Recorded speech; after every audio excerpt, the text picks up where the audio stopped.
आप सभी का हार्दिक स्वागत है। आप देख रहे हैं सुपर मैथ क्लासेस कक्षा क्लास 10 की मैथ।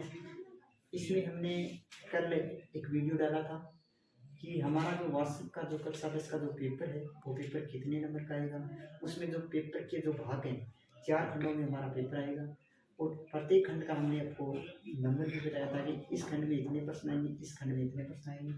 और हमारा जो खंड था एक ए खंड, ब खंड और स खंड और द खंड, हर एक खंड का हमने ये भागांकन भी कर लिया था कि कौन से खंड में कितने नंबर आएंगे, कौन से खंड में कितने।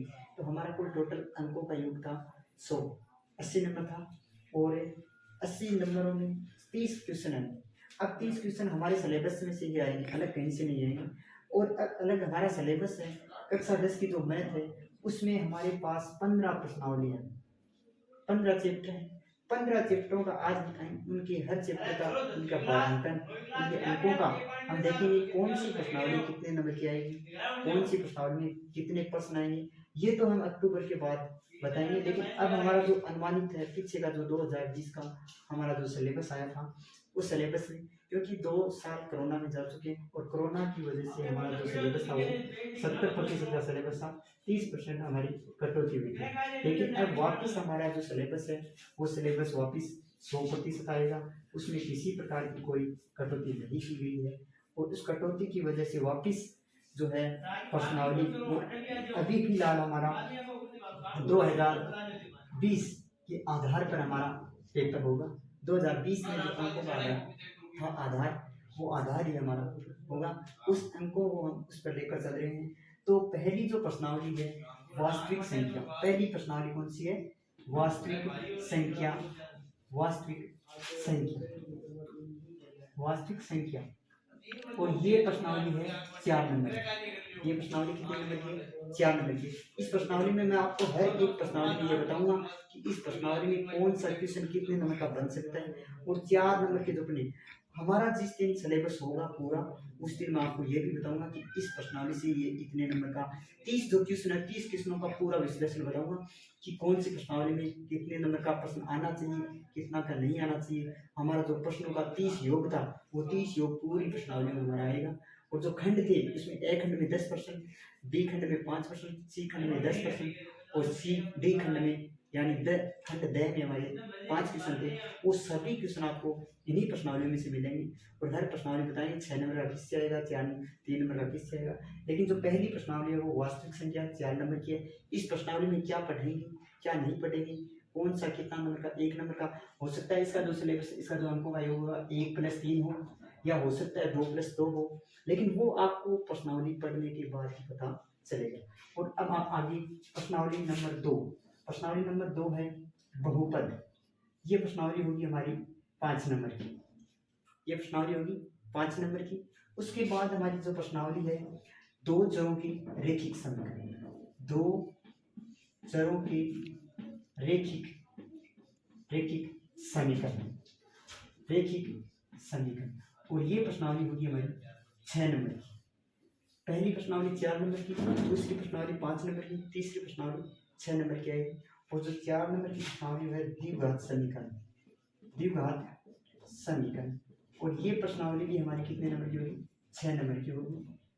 ये प्रश्नावली हमारी कितने नंबर की होगी? 6 नंबर की। और इसमें हम बात करते हैं कि 2 चरों की जो रेखिक समीकरण है 6 नंबर, इसमें हमारा आएगा ग्राफ। जो हमारा प्रश्न होगा 26वां, पेपर का 26वां प्रश्न आपको तीसरी प्रश्नावली से ही मिलेगा निश्चित रूप से, क्योंकि पीछे के आप पेपर उठा के देख सकते हो। 6 नंबर का जो प्रश्न आएगा ग्राफ का, वो प्रश्न ग्राफ का एकदम इजी आएगा, एकदम निश्चित रूप से आप निश्चित बेफिक्र रहो। 6 नंबर का जो ग्राफ का प्रश्न एकदम आसानी से आप कर सकते हो। इसमें आपके पास 8वां में प्रश्न मिलेंगे। उसके बाद है द्विघात समीकरण। ये प्रश्नावली भी कितने नंबर की आएगी? 6 नंबर की आएगी। तो इतना कुछ आप समझ सकते हो। प्रश्नावली है हमारी समांतर श्रेणी। ये प्रश्नावली है हमारी 5 नंबर की। इस 5 नंबर के समांतर श्रेणी का जो हम विस्तारित रूप है वो पढ़ेंगे 5वीं जिस दिन हम पढ़ाएंगे 5 की प्रश्नावली चैप्टर, तो उस दिन हम पढ़ेंगे विस्तारित रूप से। और उसके बाद हमारा होगा जो 6 की जो प्रश्नावली है वो हमारी होगी त्रिभुज। जो 6 की जो प्रश्नावली होगी वो होगी त्रिभुज। ये प्रश्नावली होगी 8 नंबर की। उसके बाद हमारी जो प्रश्नावली होगी निर्देशांक ज्यामिति, निर्देशांक ज्यामिति, निर्देशांक ज्यामिति, ये प्रश्नावली है 9 नंबर की। अब देखिए समांतर श्रेणी पढ़ेंगे, उसके बाद त्रिभुज और निर्देशांक ज्यामिति, ये जो प्रश्नावली है उसमें से जो अंकों का त्रिभुज है उसमें से 6 नंबर का प्रश्न, जो हमारा खंड द होगा उसमें 6 नंबर का प्रश्न हमें यहाँ से मिलेगा और एक 6 नंबर का प्रश्न यहाँ से मिलेगा। तो आप मेरा मतलब समझ रहे हो कि जो 5वीं की समांतर श्रेणी है उसके बाद त्रिभुज है, उसके बाद निर्देशांक ज्यामिति है, और उसके बाद जो आप त्रिकोणमिति, प्रश्नावली नंबर 8 त्रिकोणमिति, ये प्रश्नावली होगी 9 नंबर की, सॉरी ये प्रश्नावली है 8 नंबर की और ये है 9 नंबर की। और उसके बाद प्रश्नावली नंबर 9 होगी त्रिकोणमिति के कुछ अनुप्रयोग, त्रिकोणमिति के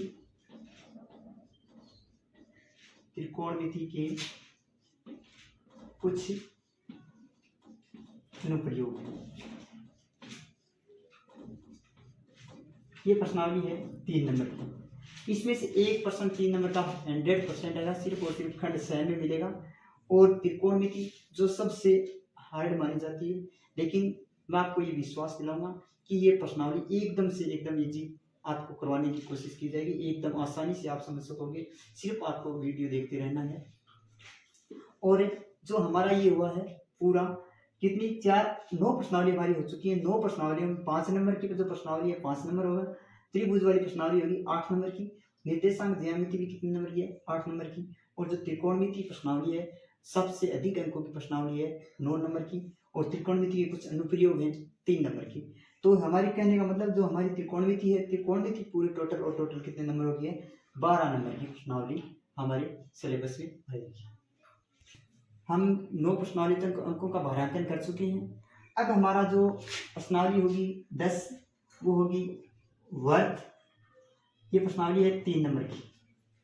उसके बाद जो 11 नंबर की प्रश्नावली, 11 नंबर का जो चैप्टर है वो है रचना, वो है रचनाएं, ये प्रश्नावली हमारी रहेगी, सॉरी यहाँ 3 नंबर की।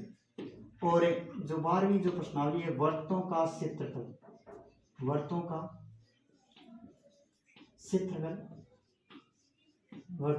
क्षेत्रफल, ये प्रश्नावली रहेगी 4 नंबर की। तो जो वर्तों का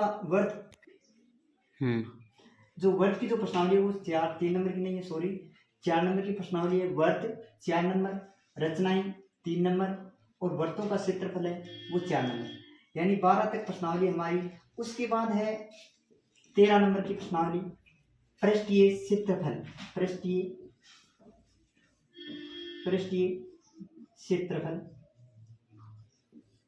क्षेत्रफल एवं आयतन, पृष्ठीय क्षेत्रफल एवं आयतन। और ये जो चैप्टर है, ये जो प्रश्नावली है वो है 5 नंबर की। उसके बाद 14 नंबर की जो प्रश्नावली है सांख्यिकी बोलते हैं, इसमें माध्यक, बहुलक और माध्यक, ये प्रश्नावली है 6 नंबर की। देखो एक थोड़ा सा कंफ्यूज ये है कि ये प्रश्नावली 6 नंबर में है होगी, या तो इसमें से 6 नंबर का क्वेश्चन पूछा जाएगा, इसमें से यदि नहीं पूछा जाता है तो 6 नंबर का क्वेश्चन इसमें से पूछा जाएगा। ये थोड़ा सा कई बार इसमें से 6 नंबर और कई बार इसमें से, तो ये। और जो लास्ट जो प्रश्नावली है प्रायिकता, लास्ट जो प्रश्नावली है प्रायिकता, वो प्रश्नावली होगी 5 नंबर की। प्रायिकता जो प्रश्नावली है वो 5 नंबर की। इस तरह से हमारा जो पूर्णतः सिलेबस है वो सिलेबस कितने नंबर का है 80 नंबरों का जो सिलेबस है। हर प्रश्नावली आपको हर पार्ट का ये बता दिया गया है कि कौन सी प्रश्नावली कितने नंबर की है। हाँ, हो सकता है कुछ अंकों में संशोधन हो, कुछ प्रश्नावली अधिक अंकों की हो, कुछ कम की हो, वो अभी तक तो यही है जो 2020 के आधार पर है। लेकिन अगर कुछ संशोधन होता है तो वो आपको अक्टूबर जैसे ही सिलेबस माध्यमिक शिक्षा बोर्ड जारी करता है, उसमें जो अंकों का भारांकन करता है उसमें आपको पूर्णतः जानकारी दी जाएगी। और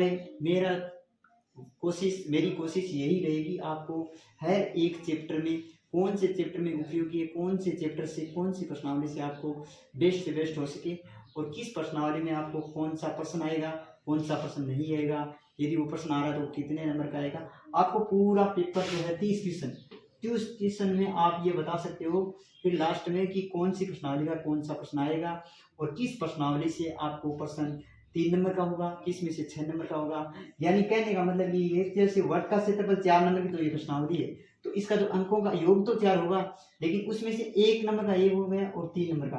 कहने का मतलब 3 नंबर वाले खंड में 3-3 नंबर के 10 क्वेश्चन आएंगे। 10 क्वेश्चन यदि इन्हीं प्रश्नावली में से आएंगे, ऐसा नहीं है कि मैंने 3-3 नंबर करके 11 प्रश्न कर दिए, नहीं, 3-3 करके 10 होंगे। जैसे 1-1 लगाया तो 1-1 का कितना 10 प्रश्न होते हैं खंड 1 में, तो 10 क्वेश्चन होंगे। इसी तरह से आपके जो 30 नंबर होंगे, 30 प्रश्न होंगे, 29 क्रमांक होंगे, वो आपको बता दिए जाएंगे, और 80 नंबर किस तरह से डिवाइडेशन है, किस तरह से डिवाइडेशन नहीं है। तो ये आपका सिलेबस है। पिछले वीडियो में मैंने पेपर का फॉर्मूला बताया था कि पेपर किस तरह से आएगा, किस तरह से नहीं, और आज का जो हमारा जो वीडियो है, इस वीडियो में आपको हमारा हर एक चैप्टर का जो अंकों का जो भारांकन है, अंक जो है किस तरह से ये प्रश्नावली कितने नंबर की है, वो आपको समझा दिया गया है। अब हम प्रश्नावली की शुरुआत अगले वीडियो में, आपको हमारी प्रश्नावलियों की शुरुआत रहेगी, और आपको बेस्ट से बेस्ट देने की कोशिश करें। आपको कैसा लगा, कैसा नहीं लगा, आप लाइक, कमेंट और शेयर करके ज़रूर बताएं। और किसी प्रकार प्रश्नावली में यदि आपको कुछ समझ में ना आए तो आप बेझिझक कमेंट वगैरह कर सकते हैं। जय हिंद, जय भारत।